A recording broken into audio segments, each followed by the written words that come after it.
नमस्कार दोस्तों, कैसे हैं आप सब। आज हम बात करने वाले हैं एक ऐसी बैंक की जो अपने इनोवेटिव आइडिया और डिजिटल बैंकिंग के लिए जानी जाती है। जी हाँ, हम बात कर रहे हैं इंडसइंड बैंक की। 1994 में एस्टेब्लिश्ड हुई ये बैंक 1998 में ही इंटरनेट बैंकिंग लॉन्च करने वाली पहली इंडियन बैंक में से एक थी।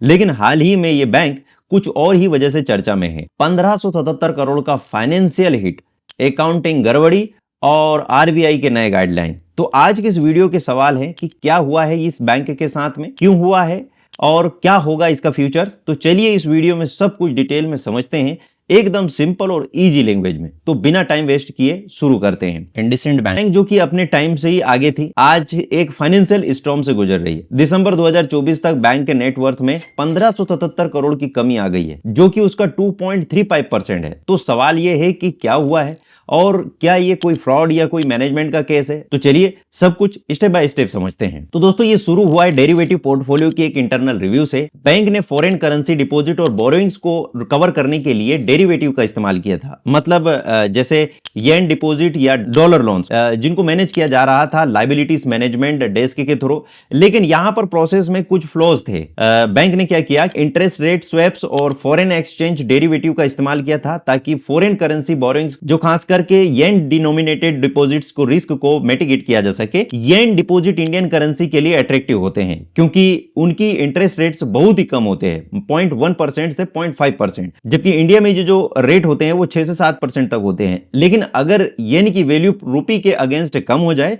तो बैंक को जो फॉरेन एक्सचेंज रिस्क वो हो सकता है। इसी रिस्क को कम करने के लिए इंडसइंड बैंक ने क्या किया कि फिक्स्ड रेट येन लायबिलिटीज को फ्लोटिंग रेट रूपी इक्विवेलेंट में स्वैप किया। लेकिन यहां पर इंटरनल और एक्सटर्नल ट्रेड्स के बीच में एक मिसमैच हो गया। अब दोस्तों सवाल यह है कि यह प्रॉब्लम अभी क्यों सामने आई। सितंबर 2024 में आरबीआई ने नई गाइडलाइंस दिए थे जो 1 अप्रैल 2024 से इफेक्टिव हो गया। और इन गाइडलाइंस के अंडर बैंक ने अपने इंटरनल ट्रेड्स के रिव्यू किया और पुराने पोजीशंस को अनवाइंड किया। और इस प्रोसेस में ये अकाउंटिंग गड़बड़ी सामने आई। अब बैंक ने इस इशू को इंटरनली फ्लैग किया है और एक एक्सटर्नल एजेंसी को इसकी जांच करने के लिए अपॉइंट भी किया है। अब रिपोर्ट इसी मार्च या अप्रैल में आने की संभावना है।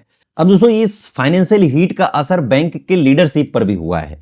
एक्स सीएफओ गोविंद जैन का रेजिग्नेशन, जो कि मैनेजमेंट के जो अनुसार अनरिलेटेड है, और बैंक के जो सीईओ हैं सुमंत कथपालिया के टर्म्स एक्सटेंशन आरबीआई ने 1 साल तक के लिए कट कर दिया है। कथपालिया ने यह भी हिंट दिया है कि शायद इस इशू ने आरबीआई का उनके लीडरशिप पर भरोसा कम कर दिया है, जिससे मार्केट वैल्यू में 90,000 करोड़ का नुकसान हुआ है। तो दोस्तों इस सारे सिनेरियो से हमें क्या समझना चाहिए। तो देखिए सबसे पहली बात यह है कि इंडसइंड बैंक का ये फाइनेंशियल हिट एक अकाउंटिंग ग्लिच की वजह से हुआ है, जो कि नई आरबीआई गाइडलाइन के अंडर एक्सपोज हुआ है। और दूसरी बात कि ये कोई फ्रॉड या रेकलेस ट्रेडिंग का केस नहीं है। और यहीं पर तीसरी बात ये है कि बैंक का कहना यह है कि ये एक वन टाइम हिट है और उनका कोर बिजनेस अभी भी स्टेबल है। लेकिन ये इंसिडेंट बैंक के इंटरनल कंट्रोल पर सवाल उठाता है।